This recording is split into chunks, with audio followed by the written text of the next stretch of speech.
नमस्कार. मी अरविंद आठले. सध्या मला उमगलेले शंकर महाराज या विषयावर श्री मिलिंद कर्वे आपल्याशी बोलतायत. त्यांना जे काही उमजले त्यांचे सद्गुरू आहेत ते, आणि जे काही त्यांचा वेगवेगळ्या प्रकारचा अनुभव त्यांच्या गाठीशी आहे, त्या अनुभवाद्वारे त्यांना जे शंकर महाराज जसे उगवले, जसे जाणवले, तसे ते तुमच्या समोर प्रस्तुत करण्याचा प्रयत्न करतायत. तर आपण ऐकूया. तर माझा नमस्कार मिलिंदराव. नमस्कार. नमस्कार. नमस्कार. नमस्कार काका. हा, नमस्कार तुम्हाला. खूप छान चालू आहे आपलं. हं. आणि लोकांना हे आवडेल यात काही मला शंका नाही. आता मला आपण सुरुवात करूया शंकर महाराजांपासून. तर हो. मला हे विचारायचं आहे की शंकर महाराजांचा अवतार कधी आणि कसा कुठे झाला, त्यांच्याविषयी वेगवेगळ्या वदंता आहेत. हो. की ते अजून ते जिवंत आहेत अशाही लोकांची काही समजूत आहे. तेव्हा हो. हा अवतार कधी कुठे कसा झाला, तो आहे का सध्या, या प्रकारचे हां. तुम्हाला जे ते उमजले आहेत हे तुम्ही हं. सांगतात. तर मी तुम्हाला हो. विनंती करतो की तुम्ही सुरू करावा. नक्कीच. श्री महाराजांच्या चरणी साष्टांग प्रणिपात करून आजच्या भागाला सुरुवात करतो. काकांनी जो प्रश्न विचारलाय की महाराजांचा जन्म कुठे आणि कसा झाला, तर त्याविषयी थोडं सांगायचं असं की आपण मुळापासून करूया. हा. की कैलासाचं दृश्य आणा समोर तुम्ही डोळ्यासमोर हा. हा. सगळ्यांनी. हा. आणि कैलास पर्वतावरती योग निद्रेतून भानावर आलेले भगवान महादेव, देवादिदेव महादेव आणि पार्वती माता यांचा संवाद सुरू आहे. तर त्या संवादामध्ये देवादिदेव पार्वती मातेला म्हणाले की मी आता एक माझ्याच नावाचा अवतार घेणार आहे. बर. तो अर्थात अवतार मानवी कल्याणासाठीच असणार आहे. पण तो अवतार असा असेल, तो फार विचित्र असेल, विपरीत असेल किंवा आत्तापर्यंत जे जे अवतार झाले, त्या अवतारांसारखा हा अवतार नसेल. हा काहीतरी वेगळाच अवतार असेल. आणि आत्तापर्यंत जे जे अवतार झाले त्याच्यामध्ये जी वेगवेगळी नावं होती, त्यापेक्षा माझं जे नाव आहे भगवान शंकर, त्यातलं शंकर हे नाव घेऊनच मी हा अवतार धारण करणार. असं जेव्हा पार्वती मातेला त्यांनी सांगितलं, तर तेव्हा पार्वती मातेला सुद्धा आश्चर्य वाटलं की विपरीत अवतार म्हणजे नेमकं काय असू शकतं. तर ते म्हणाले की मला कुतूहल आहे की विपरीत अवतार म्हणजे तुम्ही काय घेणार, कसा अवतार घेणार. तर ते म्हणाले की जो अवतार मी घेईन तो तुला सुद्धा बघवणार नाही आणि तुला त्याबद्दल प्रचंड नाराजी असेल त्या अवताराबद्दल. हा. तर तर तिला ते कुतूहल पार्वती मातेला होतच ना सगळ्या बाबतीत, की आई एवढं हे सांगतायत तर नेमकं काय. मग म्हणे त्या अवताराला मी म्हणायचं काय, म्हणजे तुम्ही जो एक अवतार धारण करणारं नाव शंकर आहे ठीक आहे, पण ते स्वरूप जे काय तुम्ही सांगताय की मी विपरीत असेल, अमकं असेल, विचित्र असेल. तर भगवान शंकरांनी स्वतःच एक त्या अवताराला असं म्हटलंय की अजून अवतार व्हायचा आहे, तर त्याला म्हणते झंगड अवतार मी घेईन. आता झंगड या शब्दाचा ना असा काहीतरी विचित्रच अर्थ होतो. झंगड म्हणजे काय, म्हणजे त्याला आता नेमकं त्याचा अर्थ काढायचा तर तो फार विचित्र आहे म्हणजे तो. तर झंगड अवतार घेईन असं त्यांनी सांगितलं. आणि मग हा संवाद संपला तिथला. आता उत्सुकता आहे पार्वती मातेला की झंगड अवतार कसा धारण करणार ह्याच्यामध्ये. तर आता अवतार धारण करायचा आहे, मनुष्य देहात अवतरायचंय, तर ते त्यांना कोणत्याही वयाच्या फॉर्म मध्ये जन्म घेणं म्हणजे अवतरित होणं शक्य होतं. पण ते म्हणाले की काहीतरी आपले भक्त असतात त्यांच्यावर कृपा झाली पाहिजे. तर कृपा कशी करायची, तर त्याची एक कहाणी अशी आहे की काय म्हणतात त्याला, की आता तो काळ जर विचारात घेतला, वास्तविकरित्या महाराजांचा जन्म साल उपलब्ध नाही. महाराजांचा जन्म नेमक्या कोणत्या साली झाला ते काय उपलब्ध नाही. फक्त कार्तिक शुद्ध अष्टमी आणि सोमवार एवढं माहिती आहे. पण त्यांचं जन्मसाल नेमकं माहित नाही कोणाला. तर तो फारच जुना काळ असणार म्हणजे पेशवाईच्याही आधीचा असेल किंवा पेशवाईला समांतर असेल तेही सांगता येत नाही. तर भारतातील मुंबई इलाक्यातील नाशिक जिल्ह्यातील सटाणा तालुक्यात अंतापूर नावाचं गाव आहे. हम्म. तर त्या अंतापूर नावाच्या गावामध्ये एक गृहस्थ राहत होते, त्यांचं नाव चिमणा. तर फार सधन गृहस्थ होते आणि सगळं व्यवस्थित चालू होतं प्रपंच. त्यांची पत्नी होती त्यांच्याबरोबर, ती पण त्यांच्यासारखीच सद्वर्तनी अशी होती त्यांच्या म्हणजे पतीप्रमाणे. आणि दोघंही शिवभक्त होते. अपार शिवभक्तीमध्ये दोघंही लीन झालेले असत.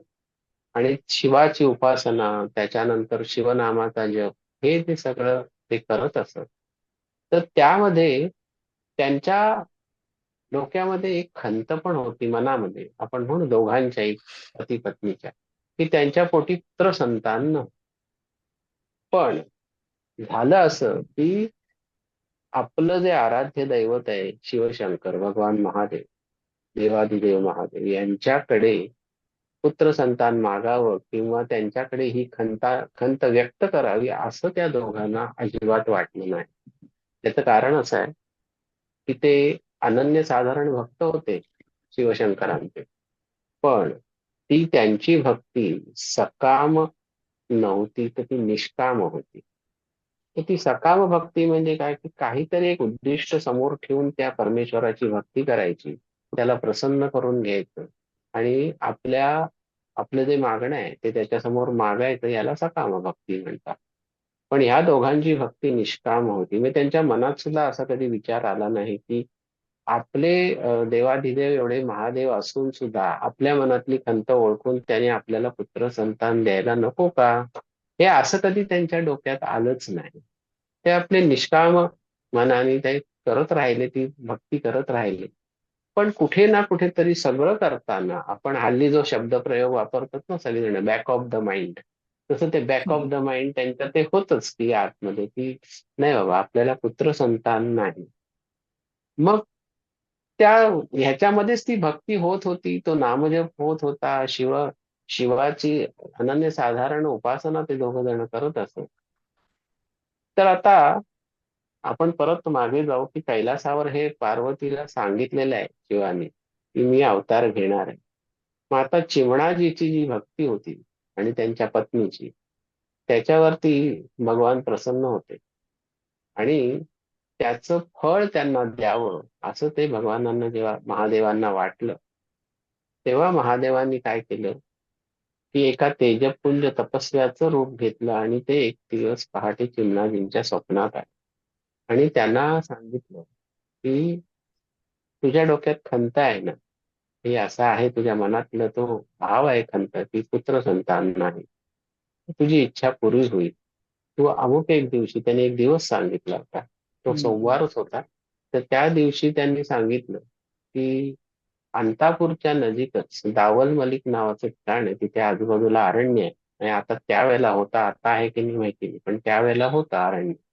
तर त्या अरण्यात त्या दिवशी तू जा आणि तिथे त्या अरण्यामध्ये एका छोट्याशा मोकळ्या जागेवरती पट्टेरी ढाणे वाघांच्या होळक्यामध्ये तुला एक बालक दिसेल. तर ते बालक तू उचल आणि घेऊन ये तुझ्याकडे. तुझ्या मनातली जी खंत आहे ती यामुळे नाहीशी होणार आहे. ते पुत्ररत्न तुला प्राप्त होणार आहे त्या तिथे जा. आणि म्हणजे निर्विघ्न सगळं पार पडेल, पण निर्भय मनाने तिकडे जा. तर आता भक्त आहे परमेश्वराचा, अनन्य साधारण भक्ती आहे. तर ती भक्ती असताना कसं असतं की जो खरा भक्त असतो त्याचं मन इतकं शुद्ध असतं की त्याच्यामध्ये विकारांचा अंश फारच कमीत कमी असतो. तर त्यांना जेव्हा हे स्वप्न पडलं आणि ते जेव्हा उठले झोपेतनं जागे झाले, तर त्यांनी ते स्वप्न आपल्या पत्नीला सांगितलं. आणि पत्नीला सांगितल्यानंतर त्यांना ते दोघांचा आनंद असा गगनात मावेना. म्हणजे त्याला आनंद म्हणू, परमानंद म्हणू, ब्रह्मानंद म्हणू, अशाच पद्धतीनं तो आनंद त्यांचा वाढत गेला त्याच्यामध्ये. हा. आणि तो इनोसन्स म्हणजे आपण म्हणतो ना की लहान मुलांचा जो इनोसन्स असतो, तर तसा त्यांच्या मनामध्ये तो भाव असल्या कारणाने त्यांनी ते शेजारी पाजारी लोकांना सगळ्यांकडे सांगायला सुरुवात केली, असं असं मला स्वप्न पडलं आणि असं असं मला दृष्टांत झालेला आहे. आणि मला ते आता ते मिळणार म्हणजे आमच्या डोक्यातली मनातली ती खंत जाणार, असं त्यांचं ते सगळं सांगितलं. आता बघा, ही आध्यात्मिक व्यक्तीची टिंगलटवाळी करणं हा आपल्या समाजाचा धर्म आहे. बघा, हे भारताचं विधान आहे पण आहे की कसलं अध्यात्म, कसलं काय, म्हणजे हे आता तर आहेच जास्ती असं बोललं जातं, जरी अध्यात्माचा बाजार बोकाळलेला असला तरी. त्यावेळेला त्यावेळेला चिमणाजींच्या त्या काळामध्ये चिमणाजींनी हे सांगितल्यानंतर ते म्हणाले की हा शुद्ध वेडगळपणा आहे, असं कधी असतं का? तुम्हाला स्वप्न पडलं पण तुम्ही गावभर ते सांगत सुटलाय, पण आता खरंच असं होणार आहे का? ते गावाला उत्सुकता लागली सगळ्या, की अंतापुरामध्ये ज्याला त्याला ते असं झालं, ते चिमणाजी असं सांगतोय सगळं वगैरे, ते असं सगळं वाढत चाललं. आणि मग पती पत्नींना तो जो दिवस त्यांनी सांगितला होता त्या तपस्व्याने स्वप्नामध्ये, त्या दिवसापर्यंत वाट पाहायची होती. मग काय झालं, शिवोपासनेमध्ये आणखीन वाढ झाली, शिवपंचाक्षरी मंत्रामध्ये वाढ झाली, त्याच्या जपामध्ये वाढ झाली. आणि मग एक दिवस तो सोमवार उजाडला. तर जीवाची आणि मनाची अशी जी एक लगबग सुरू झाली होती, की कधी एकदा ते बालक मी माझ्या हातात घेतो, असं त्या चिमणाजीला झालं होतं.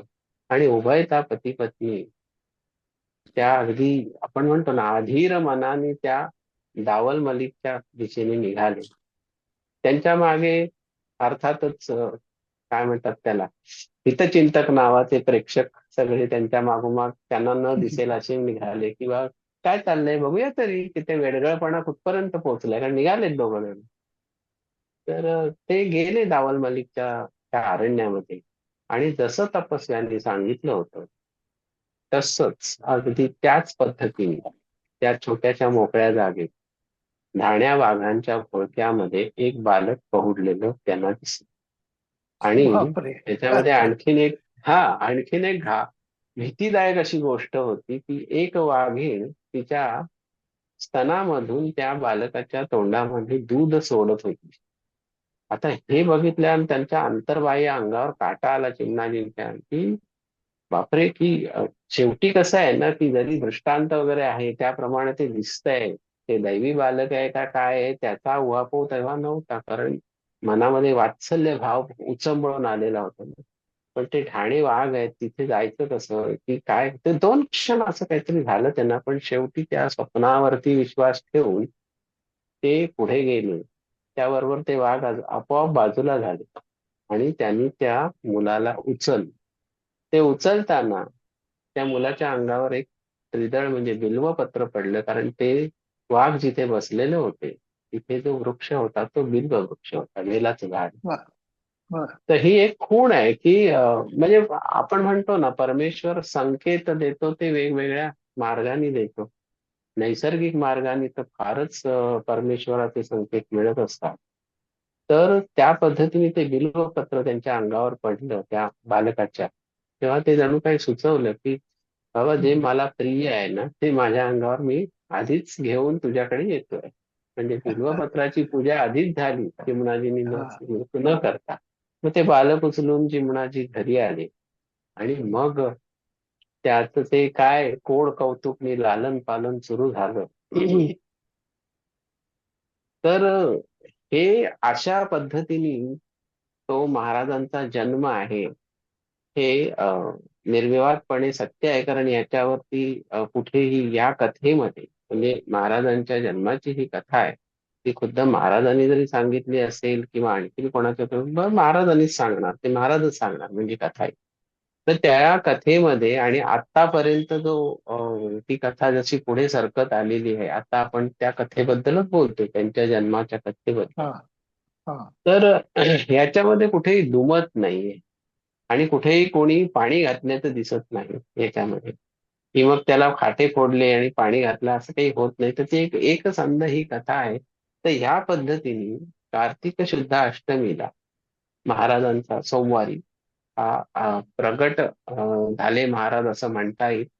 आणि ते बालक जे होतं ते त्याला घेऊन आले. त्याच्यानंतर त्याचं बारसं झालं, सगळं झालं आणि त्यांचं नाव त्यांनी उत्स्फूर्तपणे शंकरच ठेवलं. म्हणजे जे परमेश्वराला अपेक्षित होतं, मी शंकर नावानेच अवतार धारण करीन, तर ते तसंच घडत गेलं, कारण शेवटी ती विधात्याची इच्छा होती त्याच्यामध्ये. तर त्या पद्धतीने हा महाराजांचा जन्म म्हणता येईल. आणि ते प्रगट झाले आता नुकताच 2-3 दिवसापूर्वी महाराजांचा प्रगट दिन सोहळा साजरा झाला धनकवडीला. आज एकादशी आहे, कार्तिकी एकादशी, आणि अष्टमीच्या दिवशी तो दुर्गाष्टमीला साजरा झाला. गंमतीची गोष्ट अशी आहे की महाराजांचा जन्म हा सोमवारी दुर्गाष्टमीलाच झालेला आहे. आणि महाराजांनी जेव्हा समाधी घेतली, म्हणजे महाराजांनी देह सोडला, ती सुद्धा अष्टमीच होती. आणि सोमवार होता, दुर्गाष्टमीच होती, सोमवार होता, फक्त ती वैशाखातली अष्टमी होती. तर ह्या म्हणजे आपण म्हणू शकतो की कार्तिक शुद्ध अष्टमी ते वैशाख शुद्ध अष्टमी हा जो कालावधी आहे, हा फार छोटा आहे आपण जर महिन्यांच्या हिशोबात मोजला तर. हम्म. पण महाराज जन्माला आले किंवा आपण म्हणतो ना की प्रगट झाले या अशा स्वरूपामध्ये, तेथपासून ते प्रत्यक्ष ते देहामध्ये असेपर्यंत आणि देह सोडेपर्यंत, म्हणजे 29 मे 1947 ही महाराजांची समाधी दिन आहे आता. म्हणजे त्या हो. दिवशी त्यांनी देह सोडला. आणि तो पण ते वैशाख शुद्ध अष्टमी होती, दुर्गाष्टमी होती. तर जन्मकाल माहिती नाही, साल माहिती नाही. आणि म्हणजे त्यांचं जेव्हा देह सोडला महाराजांनी ते साल, ती तारीख माहिती आहे. म्हणजे हा जो मधला वास्ट असा फार प्रचंड मोठा कालखंड आहे. हा. हा. त्या कालखंडामधलं महाराजांचं चिमणाजीच्या घरचं वास्तव्य हे वयाच्या 8व्या वर्षापर्यंत होतं. आणि जन्मतः महाराज बघा कैलासपती काय म्हणाले की झंगड अवतार धारण करणार. तर तो झंगड म्हणजे कसा होता, तर सुरुवातीलाच महाराज हे अष्टावक्र होते. बर. अष्टावक्र होते म्हणजे ते 8 ठिकाणी त्यांच्या शरीरामध्ये बाक होता, पाठीला पोक होते. पण तरी सुद्धा त्यांच्या चेहऱ्यावरती जे तेज होतं विलसत होतं जन्मापासूनच. त्या तेजाचा जो आविष्कार होता तो फारच म्हणजे आपण म्हणू ना की बघणाऱ्याला भूल पडत असे असा तो, इतका ते प्रिय बालक होतं सगळ्यांना.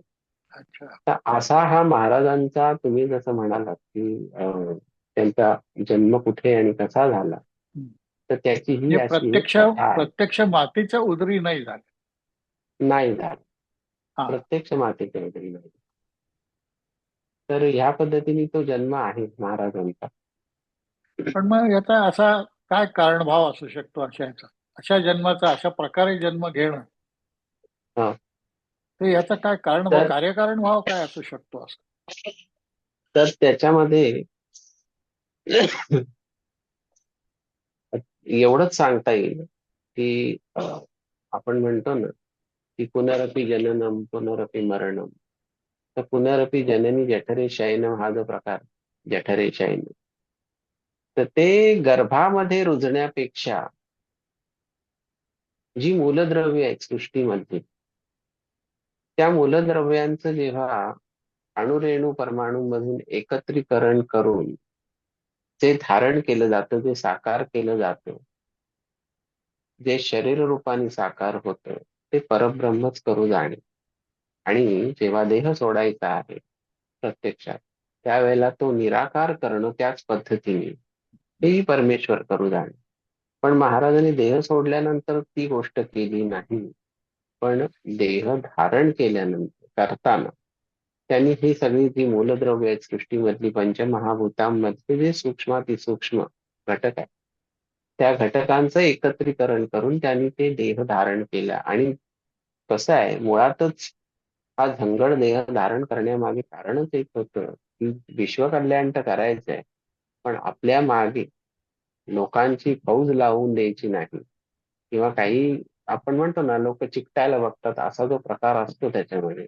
तर परमात्म्याला जे काही त्यांनी योजलं होतं त्याच्यामध्ये हे गर्भधारणा आणि गर्भामध्ये रुजून तिथून जन्म घेणं हे त्यांना मान्य नव्हतं. तर त्याच्या मागचा कार्यकारण भाव असा असू शकतो की आपल्याकडे अशी अनंत उदाहरणं आहेत की असे अवतारी पुरुष आहेत की ज्यांनी मातेच्या गर्भामध्ये जन्म घेतलेला नाहीये. नाथपंथीयांमधले काही नाथ आहेत. त्यांच्यानंतर सगळ्यात आपण म्हणतो ना, अतिशय लोकप्रिय उदाहरण म्हणजे सीतामाई. ती भूमिकन्या म्हणतात, तिला ती भूमीमध्ये सापडली, ती पण अयोनी संभवात होती. द्रौपदीचा जन्म आहे तो यज्ञातनं झालेला आहे, ती पण अयोनी संभवात होती त्याच्यामध्ये. तर हे अयोनी संभव म्हणजे मातेच्या उदरात रुजून जन्म न घेणं, मातेच्या गर्भामध्ये.